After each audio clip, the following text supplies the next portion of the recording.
My name is Douglas Concha. This is my life. Every morning, I pick out a shirt, meditate, and make my morning coffee. And this is what I've done every day for the last 10 years. I live in Hawaii now. I love it here. From the moment I stepped off the plane, I felt at home. Life is peaceful and beautiful. But this is a long way from where I came from.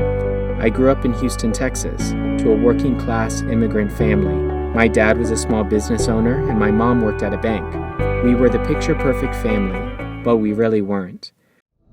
My earliest childhood memory was of my father choking my mother on her bed. You see, my father was very abusive, and he controlled everything in our family, including how people saw us. We were often beaten, slapped, punched, kicked, dragged, and whipped with leather belts. But worse than that, for me, was the screaming and the insults that would accompany the physical violence. These experiences destroyed my self-confidence and turned my childhood into one long nightmare that I couldn't wake up from. I tried my best to survive, but I fell into a depression, dropped out of school, ran away from home, and even attempted suicide. I ended up in a detention center and later a psychiatric ward. Eventually, my parents divorced, but at the time it broke my heart to see my family break apart. One day, while sleeping on a friend's couch, an Army recruiter knocked on the door and asked me if I wanted to join the military. And 2 weeks later, at only 17 years old, I joined the United States Army. The Army was an escape for me, or at least I thought it could be. And in many ways, I was the perfect soldier.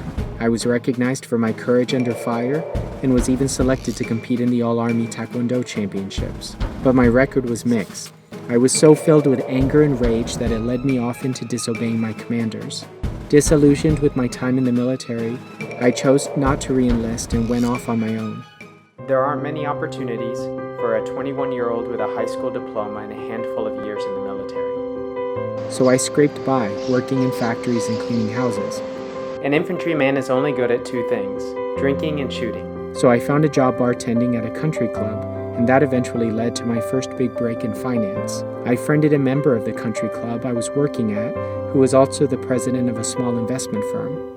With no college degree and no background in finance, he gave me a job and I began cold calling. I made 500 phone calls a day, and I was either cursed or hung up on, or both, every single day.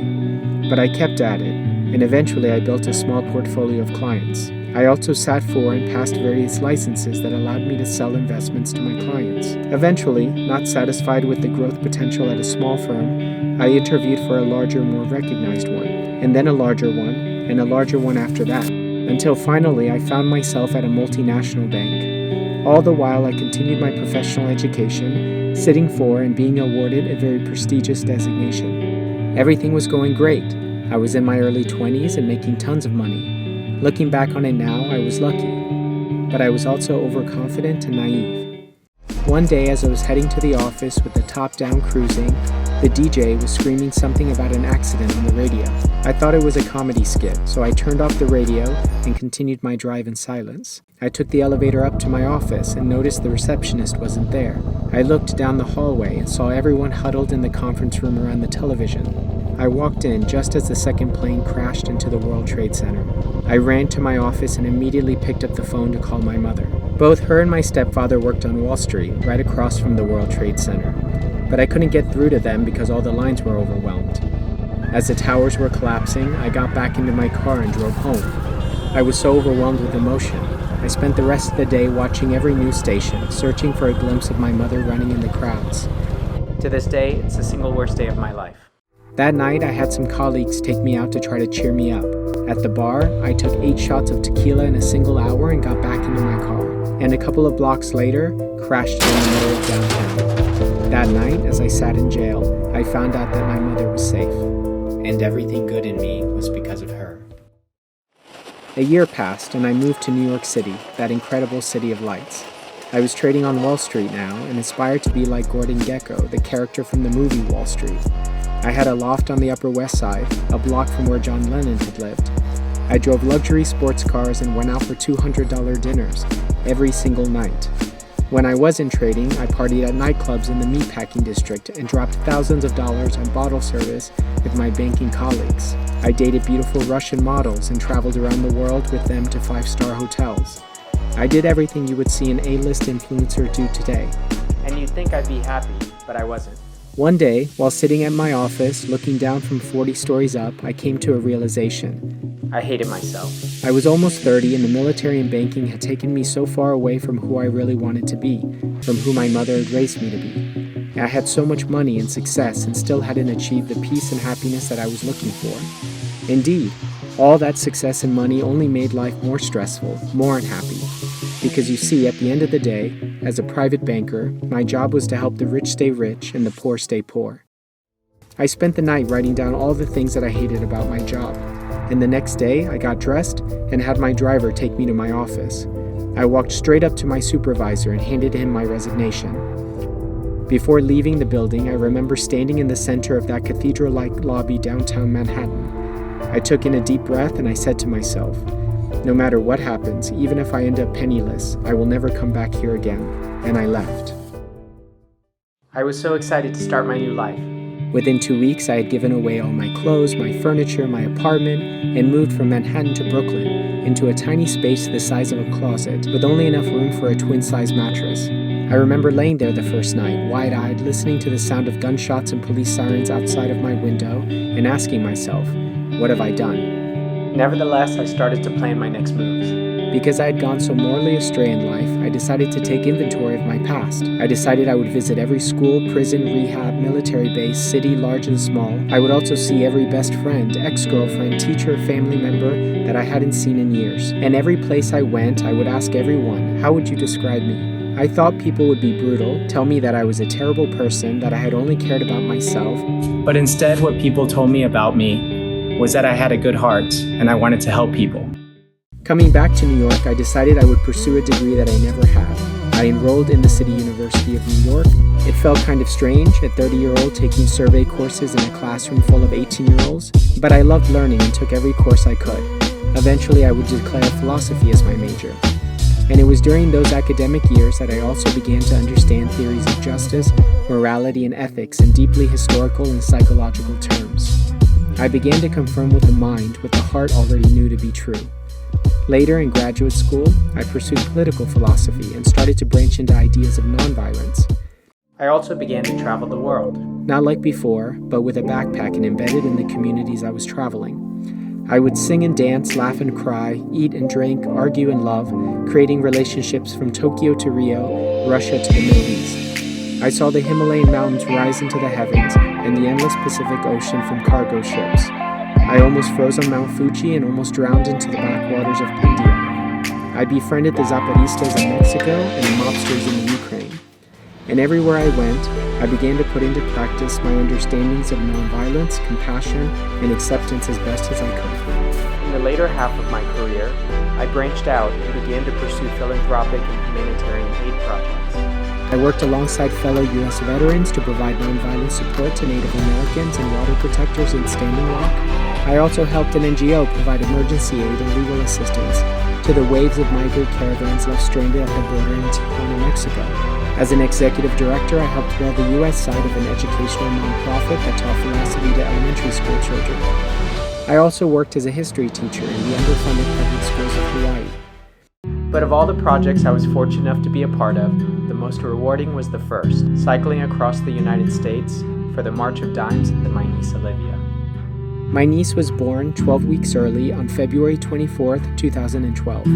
She was 1 pound 13 ounces, 845 grams. She truly was a miracle. My sister has lupus, and her and my brother-in-law have been trying for many years with difficulty to have a child. But getting pregnant was only the beginning. After Olivia was born prematurely, I watched my sister and her husband struggle bravely for months. My sister is a proud woman filled with love, and she put on a brave face for everyone during those initial months. But I saw both her and my brother-in-law during that time, pale and withdrawn. They couldn't take her home, and they had to make difficult decisions about major operations to keep her alive. They grew tired and weak, worrying if Olivia would survive. And it wouldn't end with Olivia finally coming home. There would be years of physical therapy and cognitive testing to make sure that she was healthy. Every year, Christmas is a big deal in our family. Everyone comes together from across the country and even parts of the world to my sister and brother-in-law's home 2016, I was sitting in a chair in the corner watching my 4-year-old niece dancing through the living room. She was so beautiful and everyone was doting her, giving her attention. She brought our family so much happiness. She brought us all closer together. I decided that night that I would do something to show my appreciation and love for my niece.